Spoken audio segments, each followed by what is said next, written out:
Para mitra urang Trasgedean Cadongeng nuju dianca Kumang Jaya carios nyambung judulna gara-gara harta karangan Bapak Tatang KS.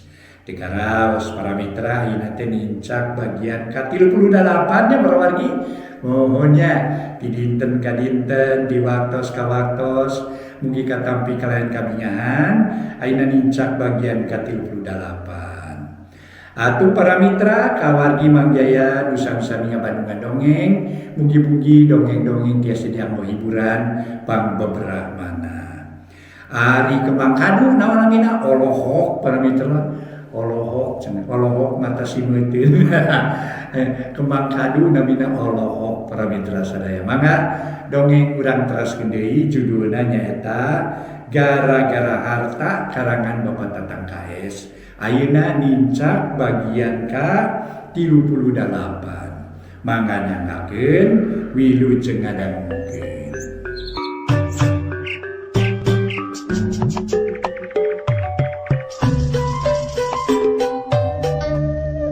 Para mitra anu mulia, wilujeng tepang dangu sareng acara matuh dongeng enteng pangbeberahmana. Mangjaya sapara kanca bade neraskeun hanca dongeng nu katunda carios nyambung judulna nyaeta gara-gara harta. Ieu dongeng para mitra karangan Uwa Tatang ayeuna teh nincak bagian ka-38. Para wargi sadaya mangga dongeng urang teraskeun deui carios nyambung judulna gara-gara harta. Ieu dongeng para mitra karangan Uwa Tatang ayeuna teh nincak bagian ka-38. Mangga urang teras. Gancangna ieu carita peutingna pareng malam Jumaah harita teh. Den Joni jeung Marwati tibada magrib keneh geus sarare menit talibra. Komo Den Joni mah kerek nyegreh kawantu peuting kamari teu sare. Sakerejep-kerejep acan. Rajeun ngalenyap dina golodog ukur 2-3 menit geus hudang deui. Atuh pasuganda para wargi oge jeung Ibu Cacih geus talibra. Teu kadenge batuk-batukna acan. Luareun wawangunan meuni jempling nu kadenge lintang ti sora sasatoa nu biasa liar ti peuting. Kalan-kalan anjing ngagogog hawar-hawar ti jauhna kasiriku gelebugna angin peuting. Teu lila cungungung-cungungung anjing babaung nu pernahna teu sawara jauh ti imahna pasuganda. Beuki lila anjing nu babaung asa beuki deukeut jep jempe disambung ku sora manuk sirit uncuy ngelak dina tangkara nu pipireun imah pasuganda. Teu lila anjing ngagerem para mitra siga nu keur diharengan siga aya nu keur diharengan cungungung-cungungung babaung dipongpok kamar nu dieusian ku Den Joni jeung Marwati. Ulisik Marwati ngulisik tuluy malik nonggonganna Den Joni salakina. Geblik geblik geblik. Sora nu lempang gubla-geblik di pongpok imah. Jep jempe deui sedeng anjing mah tetep babaung meuni lambat. Matak pika keungeun. Heuleut sawatara menit ti sabada aya sora nu gubla-geblik teh. Cirihil sora awewe seuri cicirihilan bangun anu suka.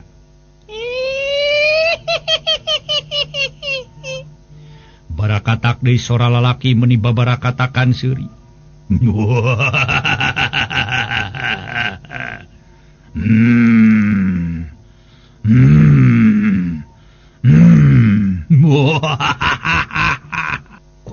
Kocrak. Sada soraga agang konci panto nu hareup. Disada gogocrakan siga aya nu ngagocrak-gocrak. Geus kitu aya nu keketrok kana panto pareng Ibu Cacih lilir. Kuniang hudang maksudna rek kacai. Barang turun tina ranjang bari buuk ngarumbai sabab gelungna udar. Kadenge sora nu ngetrok-ngetrok panto. Ibu Cacih curingha kalawan ngagereneng. Ari eta saha cenah nu kaketrok kana panto teh? Nah Joni kitu keur niis di pantona dikoncikeun ku Bapana Wati. Samarukna eueuh jelema di luar. Tah ayeuna mah sora ngetrok-ngetrok kana panto. Heueuh kana kaca panto. Sugan nya Joni di luar keneh rek asup teu bisa asup sebab pantona dikunci. Nah eta teh Bapana Wati atuh lamun rek ngoncikeun panto teh heug atuh tempo heula kaluar jang dijepret-jepret we meureun nya. Kitu para wargi gegeren denganana Ibu Caci. Timuru nama para wargi sadaya. nul keketro kana panto jeung kana kaca teh Denjoni keur niis teu bisa asup sabab panto kaburu dikoncikeun. Padahal Denjoni mah jeung Marwati harita teh tibada magrib keneh geus sarare malah teu lilir-lilir.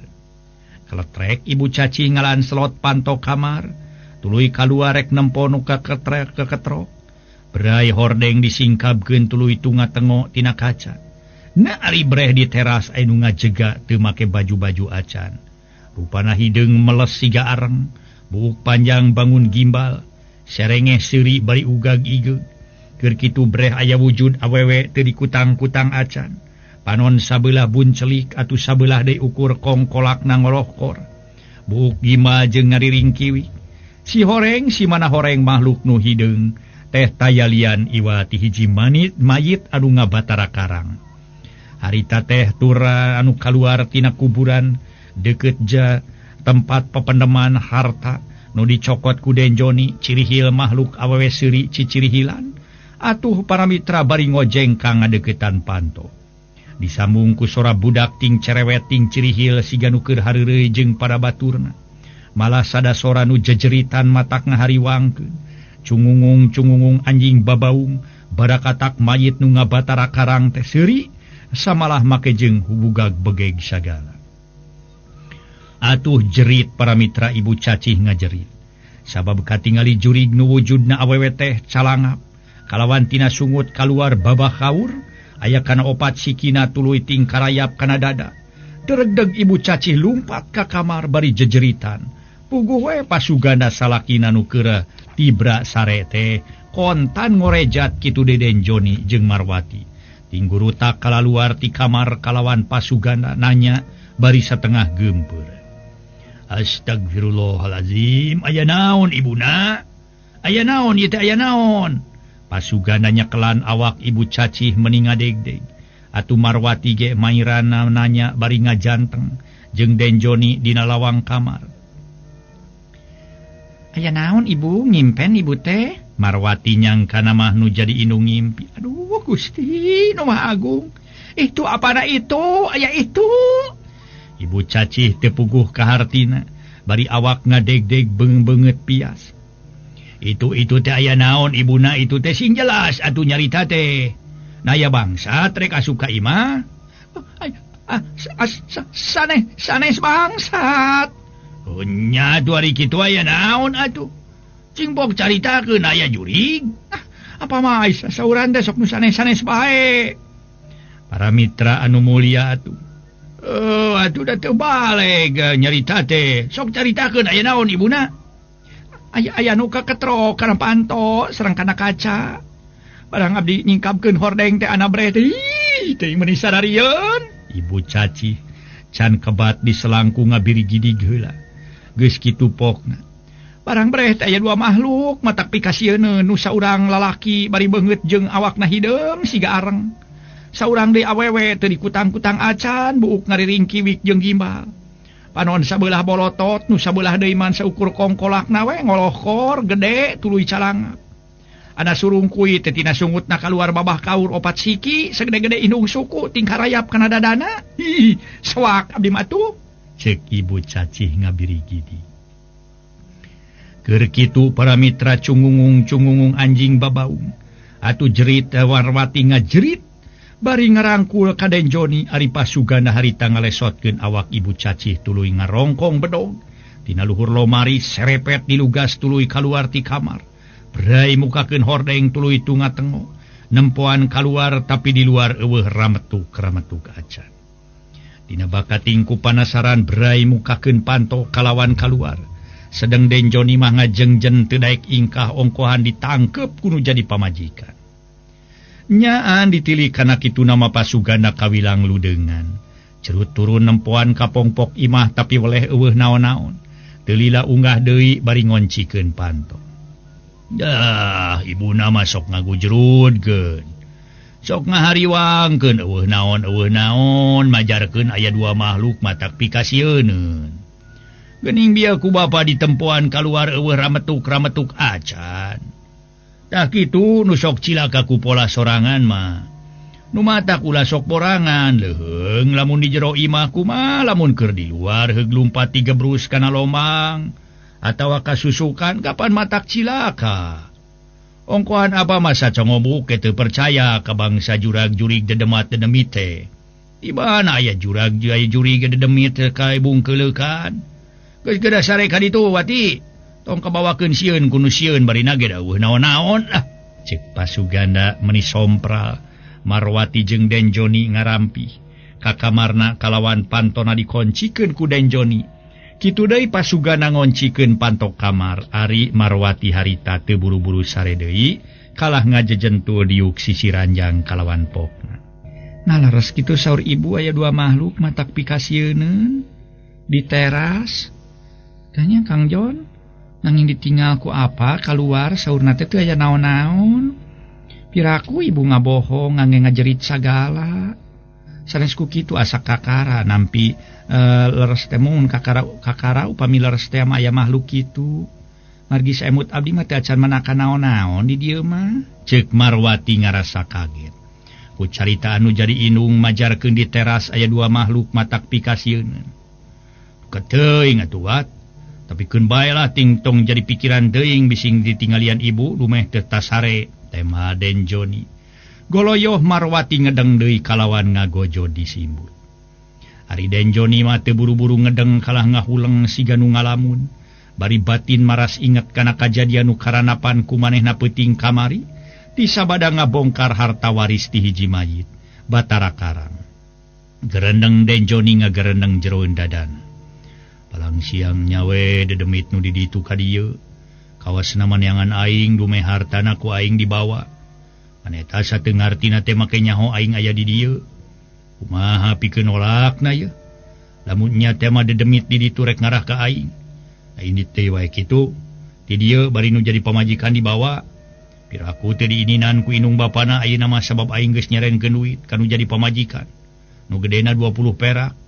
Ngan perhiasan moal waka diserenkeun ayeuna engke we di mana aing jeung nu jadi pamajikan nyingkah ti dieu. Bari nu jadi mitoha lalaki geus diberesan nyawana ku aing. Kitu gerendengna Denjoni tuluy ngagoloyoh ngedeng. Ngeukepan nu jadi pamajikan nonggongan bari ngagojod disimut teu lilareup Denjoni ge sare deui. Ngaso heula para wargi sadaya ngaso. Para mitra urang tunda lalampahan Denjoni nu geus aya deui dinu jadi pamajikanana bari ku ayeuna mitohana jadi balager samodel nu katukang-tukang. Saat sana Denjoni ningalkeun Marwati pamajikanana. Malikan kana perkara si Oji isukna dipanggil ku pingpinan kalawan teu hararese si Oji nyamperkeun kalawan ditanya ku pingpinanana bari nyoren pestol. Oji, bener si laing ngajajabkeun si Joni rek mapakeun pamajikanana? Leres Pak, tema si Oji beungeut narada pias sabab ngabohong. Geuning si laing balik sorangan. Ari si Ojina kamana si Jonina? Acan balik kene geus 2 poe euy. Ukad Pak jalan abdi teh wangi-wangi teh wangsul we. Panginten ajeuna mah di itu kene Pak. Si Oji ngabohong. Padahal peuting mangkukna papisah watas ngabongkar pependeman harta. Balik sia ditanya ku si goblok. Jelkeun bolon we nu aduh hareupan jeung si laing geuleuh. Pingpinan si Oji ngambek tur mencerong beungeut. Leres Pak. Anjeunna mah di istrina kene mung. Abdi wangsul ti payun. Tema si Oji teu pati tatag. Daeta ngabohong teh jeung sieun kudu jadi pingpinan. Kojeng kang pimpinanana ngalengkah cebet beungeut si Oji ditamping. Aduh Pak, aduh ampun. Si Oji nyebut aduh. Tuluy nungkupan beungeut taksiran dampaleungeun pingpinanana karasa peureus. Asa teu puguh deuleuan. Keur kitu jekuk kulu angen si Oji ditonyok puguh we si Oji kuat popoyong kodan. Bari nyekelan angen. Jabron pundukna dipindo deui ku pigulang leungeun. Atuh solontod gedebru si Oji rubuh. Hudang si ajurig, hudang. Pingpinanana nita hudang bari cekuk bobokong si Oji ditajong. Mangkaning nu jadi pingpinan make sapatu bot. Kuniang si Oji nangtung bari ke peyegeungan. Geus kitu pingpinanana nanya deui. Bener si Joni di pamajikanana kene? Leres Pak, tema si Oji. Bari sungar sengir nahan kanyeri. Bari beungeut karasa keneh panas. Da puguh nu jadi pimpinan dina nampiling teh rosa naker. Kurang-kurang menawa matak terus kapaehan atuh. Siga nama para mitra pimpinanana boga ilmu aji semu gunting. Boga aji semu gunting sigana teh. Eta nu dipake ku Gatot Kaca deh para wargi. Sekali nampilingna teh da sugana terus ngajoprak atuh. Aduh, aji semu gunting teh atuh. Eta nu dipake ku Gatot Kaca para mitra mangga urang teraskeun. Da ayeuna wayana si lain kaluar ti tempat. Ulah ngagabungkeun deui jeung ka pasukan dewek. Buru-buru nyikakan itu. Nu jadi pimpinan ngusir atuh teu harerese si Oji kaluar ti jero guha. Teu nyaho pimpinanana nuturkeun. Sanggeus rada jauh tina guha nu kira-kira 10 meter. Nu jadi pimpinan nyabut pistol. Bledag si Oji keur leumpang teh popoy bari popoyong kodan ditembak ku pistol. Aduh! Si Oji ngoceak bari awak melenting. Kedebut rubuh kalawan teu kungsi 3 menit. Si Oji terus ngaleupaskeun nyawa.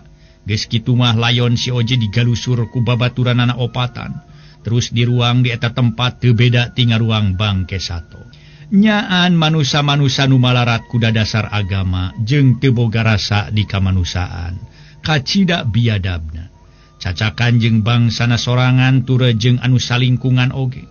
Nganya kitu ceuk tadi ge kumaha buktina manusa tukang hiri dengki jail kaniaya pinasti bakal kapanggih panagihanan. Kitu deui pikeun manusa nu sok ngarah-ngarinah kana hak batur, tukang hianat, tukang titipu, tukang ngabobodo, ulah boga rasa maneh buni, moal aya nu nyahoeun kana pagawean atawa laku lampah nu nyimpang tina papagon agama jeung dari gama.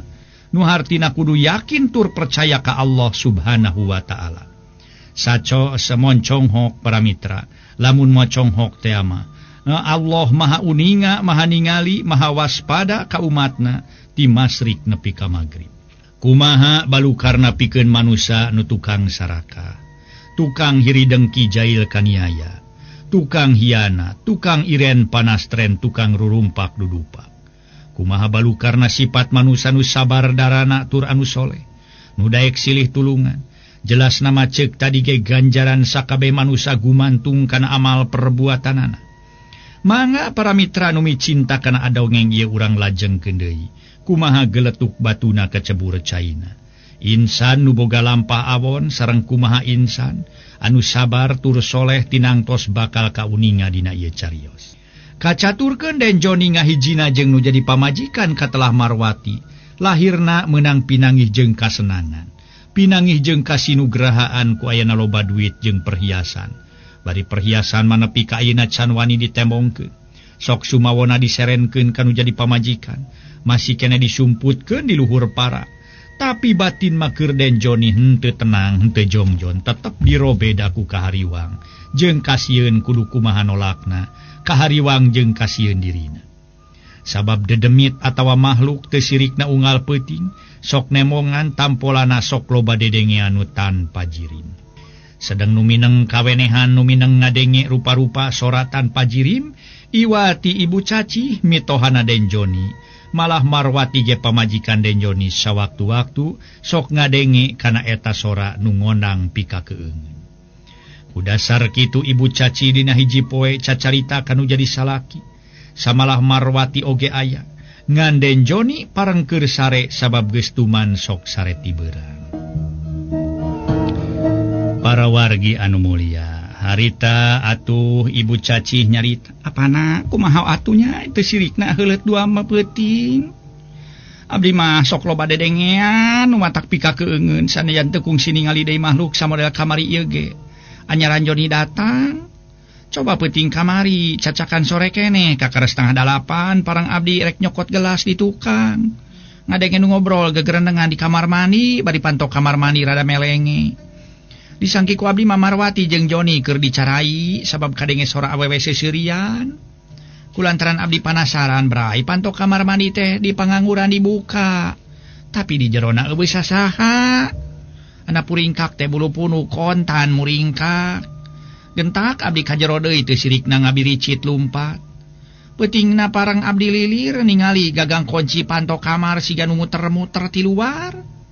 Lamun terus-terusan kieu mah kajeun urang pindah we ti dieu. Cenah eta wati jeung salakina rek didarieuheug bae, syukur-syukur ge dicaricingan kudu jadi anak. ditagenan wae mah kuriak abdi gering teu pupuguh tina akibat loba si kasieun jeung kakeueung, cek Ibu Caci. Make aya pikiran hayang pindah sagala. Atuh Marwati pokna mairan kana carita anu jadi indung. Ibu sareng apa ngarali mah abdi ge bade ngalih we ah. Abdi ge ngaraoskeun ayeuna mah hoyong kajaman ge sok nyuhunkeun dianteur ku Kang Joni. Sasari mah tong bujang kasebat sonten keneh sanaos tengah wengi ge kajaman nyalira. Tara ngaraoskeun. Neng ayeuna mah katamihan jiwa ku Kang Joni sok janten ngaraoskeun. Komo palebah jaman siang. Nuhun, meuni non teh kalau kajaman siang esok rai-raian keung. Kitu sambungna Marwati. Naya naon atunya kakaraeun di urang mah gesok loba dedengean anu teu kadeuleu jirimna. Samalah apa ge kungsi peuting mangkukna ngadenge sora awewe ceurik ngabangingik. Ngan teuing we palebah manana. Tapi ku apa teu dipake sieun atawa keung ceuk timuru hate tatangga pasea jeung salakina atawa ceurik keur mangih kasusahan. Atuh ari pindah malebar ku imah komo bari wati nyebutkeun rek milu pindah. Saanu rek ngeusian imah. Sedang imah kosong teh bari eueuh nu ngurus kana pasti ruksakna. Atuh tempat barulukan temenan. Disewakeun saha nu rek nyewana masing-masing geus baruga tempat. Baik we pikir ku ibuna na teu lebar boga imah ruksak atawa entengna balewuk. Pinuh ku kekebul ceuk Pasuganda hate nama. Manehna ge ngarasa bingung rek ninggalkeun tempat. Pokna teu pokona mah ngarasa lebar inggis ruksak.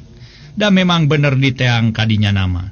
Sanajan imah gedong ge ari eueuh nu nyicingan mah bulukan-bulukan wae mah kudu beratna jadi ruksak sabab eueuh nu miara. Kumaha tuh pamikir apana ya? Yeuh kumaha ibuna? Tanya Pasuganda bari ngahurungkeun bensin rek udud.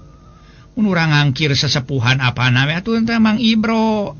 Muhun, mun kapana numutkeun watna ieu mah nya wartos mah sok tiasa ngalihkeun bangsa makhluk halus tan wika sebat anu dedemit teh anu nyiliwuri setan minda rupa nu mawi bade ditarekahan we ku anjeunna. Tiasa samodel anu kapengker-pengker geuning teu seueur dadanguan, ceuk Ibu Caci. Akhirna aya pikiran hayang ngangkir dukun ahli tukang ngusir bangsa jurig atawa dedemit. Bisa wae ngangkir Mang Ibro ge. Ngan ari manehna teh berat dina menta sasajena kudu kumplit, kudu sagala aya ka daging-daging atah, kajeun sagejenil ge kudu aya bae. Geus puguh bangsa rurujakan bangsa hahampangan mah jeung itu ieuna kudu aya bae, ceuk Pasuganda ngarasa wegah ku perkara syaratna. Ari Marwati pokna. Atuh sawios ka ngagali syaratna mah ti abdi, Pak. Pokona mah supados kaayaan jempling we sapertos kapungkur. Wios da moal seep 5 piciseun. Nyari teu naon mah ari wati sanggup keur aya pikeun syarat-syaratna pasti ku apa rek diteang Mang Ibrona. Sugan pareng teu init-initan kanu jauh. Sabab besok aya nu manggil manehna mah bari rek nanyakeun heula naon we syarat-syaratna. Ceuk Pasuganda keur kitu torojo den Joni norojol samalah tas dicai sabab katingalina make pakaian bersih. Naon syarat-syaratna kitu Pak? Kukupingan abdi mah apa nyaurkeun perkawi syarat? Den Joni tumanya ka Pasuganda. Bari gek diuk gigireun Marwati. Eta si ibu hayang ngangkir bapak-bapaan apa sinana rekahan di dieu. Sabab ku ibu mineng kadenge sora nu teu puguh bungkeulekanana. Samalah apa ge peuting mangkukna kungsi ngadenge sora awewe ceurik ngabangingik bangun ka nyerian. Ngan teu puguh lebah-lebahna. Tapi teu pati diperhatikeun bener-bener ceuk timuru apa teh boa tatangga atas pasea jeung salakina atawa keur mangih kasusah. Sedang si ibu meuni teu sirikna dua peuting sakali sok aya dedengean wae. Nya sugan bisa eueuh eta dedengean teh ku jalan ditarekahan ku Jang Ibu ku Mang Ibro. Dan geus-geus mah lamun aya bangsa dedemat-dedemit kasebut jurig nu nyiliwuri setan minarupa dina jero babangunan bisa disingkahkeun ku manehna. Ngan apa teh ngarasa bingungna teh ku perkara syaratna lah rada berat lamun kumplit teh mah kudu kumplit kudu aya daging-daging atas sagala kudu disadiakeun ceuk Pasuganda. Para wargi wargi sadaya nu sami-sami ngabandungan ieu dongeng. Ibu Cacih Mairan. Nyaeta maksud ibu teh kitu Jang Joni hayang ngangkir Mang Ibro nu maksudna mah sinana rekahan kaayaan di urang ulah sok loba dedengean anu teu purarugu. Kumaha lamun ceuk ibu jadi baluas tina loba kasieun jeung kakeueung meureun matak nyusahkeun sarerea. Naon pangna ibu aya pikiran hayang ngangkir anu bisa teh nyaeta aku asa teu kaharti ka ayeuna jadi loba dedengean nu ngadatangkeun pi kakeueungeun. Dan nu ka tukang-tukang mah tara aya nu kitu jeung tara aya ngarasa keueung. Sanajan ibu kacai janari tengah peuting oge. Tapi nari ku ayeuna sanggeus aya Jang Joni. Tapi mah paralun Jang Joni ibu nyebutkeun sanggeus aya Jang Joni teh lain nyangka teu puguh atawa boga sangkaan Jang Joni boga lampah goreng paralunnya paralun. Ngan ieu mah aya paribasa katinih ku kari-kari kitu cekeng teh. Cek Ibu Caci. Make sanuk-sanuk sagala sieuna Den Joni kasigeung. Nah ngaya mutan gitu segala bu. Wah ngawe bade ngangkir nu tiasa mah eta iraha bade ngadiangkirna. Engke we geus rada ieu sugan manehna teu init-initan. Rupi syaratna naon wae pa wios tiba-tiba artos nama. Cek Den Joni bari ngareret kanu jadi pamajikan. Namanya tos disangemkeun ka apa wios kang ngagali syarat nama ti abdi. Kumaha ceuk Mang Ibro we engke pasti ku apa rek ditanyakeun heula. Ulah ka barang beuli bisi aya nu mubah teu kapake atawa ceuk manehna teu perlu. Make nu kieu kapan jadi mubajir. Anas dibeuli heug teh pan teu kapake. Ceuk pasugana kalawan pokna deui tumanya ka Den Joni. Ari Joni rek sabaraha poe diidinan pere kudunungan teh. 2 minggu pa jalaran abdi wabartos kanu janten dunungan teh bade ngadangnosan rorompok tema Den Joni teu welehong jabarhong alias ngabustom bohong para mitra sadaya geuning bahager boga dunungan make idin mere idin kana 2 mingguna apa mah baheula waktu digawe di pabrik roti sakalian aya kaperluan menta idin 2 poe ge meuni teu sirikna sembah kuriling marukan teh tapi Joni mah dibere pere aya kana 2 mingguna. Dan abdi mah kasebat pada mah iya borongan pak sanesarian. Jangan pada mah borongan mah teu terikat. Hoyong ageung boga penghasilan getol ngadamel. Teu hoyong gaduh hartos mah teu lebet didamel ge teu naon-naon. Oh teuing atuh lamun kitu mah. Ceuk pasugana percaya euneh kana omongan Den Joni. Marwati harita ngoloyong ka jero malah tuluy kebat ka dapur. Rek nyangu sabab geus waktuna nyangu. Samalah Ibu Cacih oge para mitra sadaya. Telila nuturkeun ka dapur. Ari pasugana harita ka kamar disalin make pakaian bersih. Sabab rek nepungan saurang dukun anu katelah Mang Ibro. Waktosna seep.